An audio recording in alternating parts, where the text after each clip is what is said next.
ఆంధ్రప్రదేశ్లో శాంతి భద్రతల సమస్య తీవ్రంగా ఉంది. ఆంధ్రప్రదేశ్లో రాష్ట్రపతి పాలన పెట్టాలి, ప్రజాస్వామ్యాన్ని కాపాడండి అంటూ ప్రతిపక్ష నేత వైఎస్ఆర్ కాంగ్రెస్ పార్టీ అధినేత మాజీ ముఖ్యమంత్రి వైఎస్ జగన్మోహన్ రెడ్డి ఢిల్లీలో ఈ రోజున ధర్నా ప్రారంభించారు. జాతీయ పార్టీలన్నిటికీ కూడా జగన్ ఒక విజ్ఞప్తి చేశారు. ఆంధ్రప్రదేశ్లో ప్రజాస్వామ్యం కూని అయిపోతుంది, ప్రజాస్వామ్యాన్ని కాపాడటానికి మీరందరూ సహకరించండి, మిమ్మల్ని నేను వేడుకుంటున్నాను. జాతీయ పార్టీలన్నీ కూడా ఆంధ్రప్రదేశ్లో ప్రజాస్వామ్యాన్ని కాపాడటం కోసం పార్లమెంట్లో మీ గొంతెత్తండి, మాట్లాడండి అని ఆయన విజ్ఞప్తి చేశారు. మరి జాతీయ పార్టీలు ఏ మేరకు స్పందిస్తాయి ఏమిటి చూడాలి.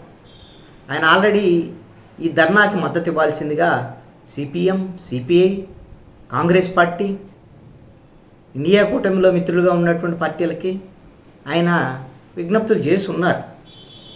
మరి అసలు ఆయన వైఎస్ఆర్ కాంగ్రెస్ పార్టీ ఈ ధర్నాకి జాతీయ పార్టీలు అసలు ఏ మేరకు స్పందిస్తాయి, ఎలా స్పందిస్తాయి, ఏంది చూడాల్సినటువంటి పరిస్థితి ఉంది.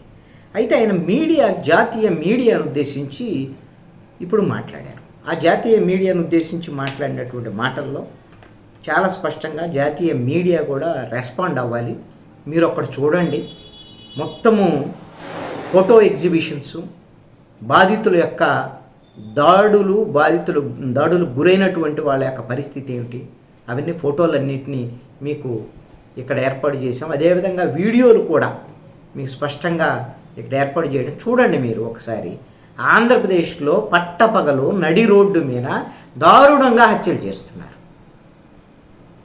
రాష్ట్రంలో 31 మంది ఇప్పుడు ఫలితాలు వచ్చిన 45 రోజుల్లో హత్యకు గురయ్యారు.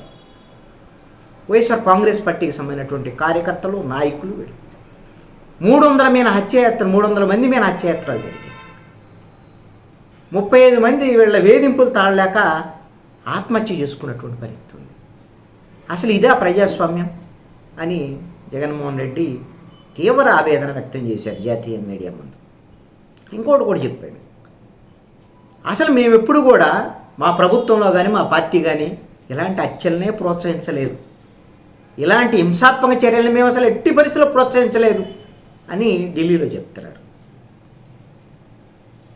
5 ఏళ్ల పాటు వైఎస్ఆర్ కాంగ్రెస్ పార్టీ ప్రభుత్వ హయాంలో ఎలా దాడులు జరిగాయి, ఏం జరిగాయి, తెలుగుదేశం పార్టీ ఆఫీసు మీదే ఏకంగా దాడి, ప్రతిపక్ష నేతగా ఉన్న ఆ రోజు చంద్రబాబు నాయుడు ఇంటి మీద దాడి,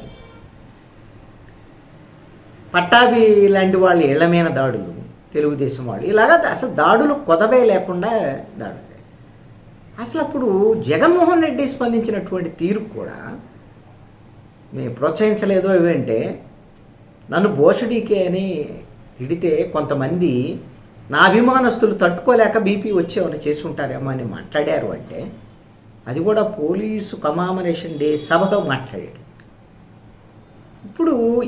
ఇప్పుడు వచ్చి దానంతా మర్చిపోయినట్టుగా అంటే ఢిల్లీలో అంటే జాతీయ మీడియాకి ఏమి ఈ విషయాలు ఆంధ్రప్రదేశ్లో 5 ఏళ్ళలో ఏం జరిగిందో తెలియదా?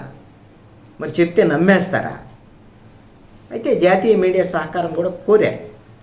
ఇప్పుడు ఆంధ్రప్రదేశ్లో ఉన్నటువంటి స్థితిని కూడా ఆయన వివరించేటువంటి ప్రయత్నం చేశారు. ఈ 45 రోజుల కాలంలో మొత్తం దాడులు చేయటం, దాష్టికాలు చేయటం, వీటి మీదే అసలు ఈ ఎన్డీఏ ప్రభుత్వం దృష్టి సారించింది.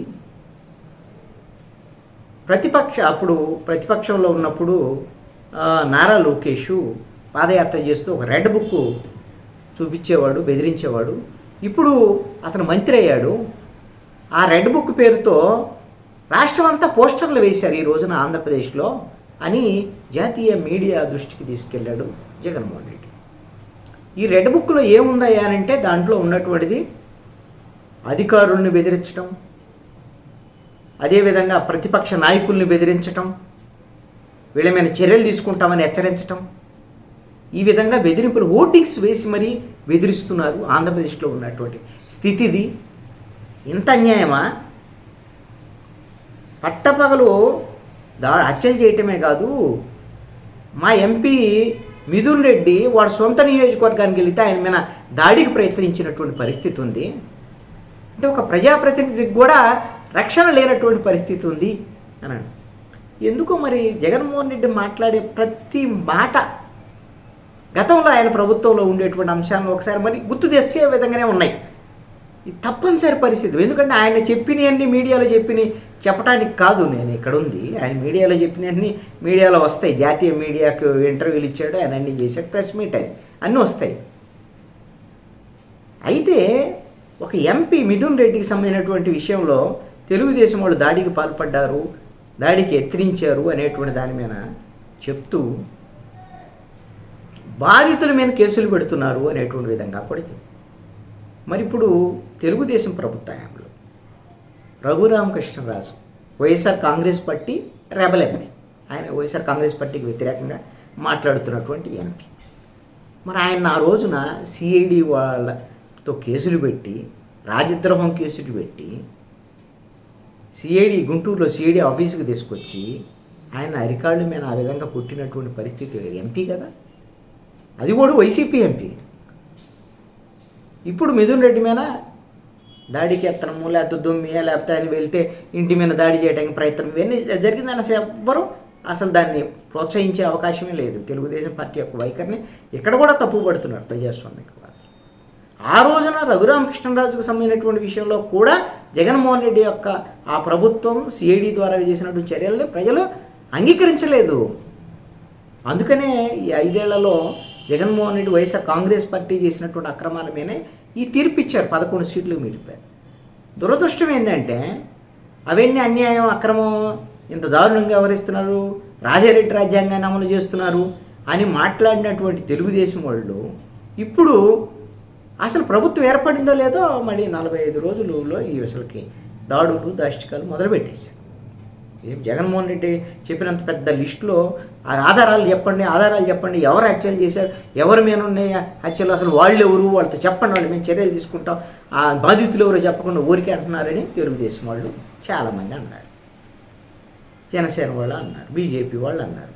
ఇప్పుడు జగన్మోహన్ రెడ్డి ఢిల్లీలో మొత్తము బాధితుల ఫోటోలు, హత్యకు గురైనటువంటి వాళ్ళ ఫోటోలు, హత్య యత్నానికి గురైనటువంటి వాళ్ళ ఫోటోలు, వీడియోలతో సహా, ఆధారాలతో సహా మీడియా ముందు పెట్టాడు.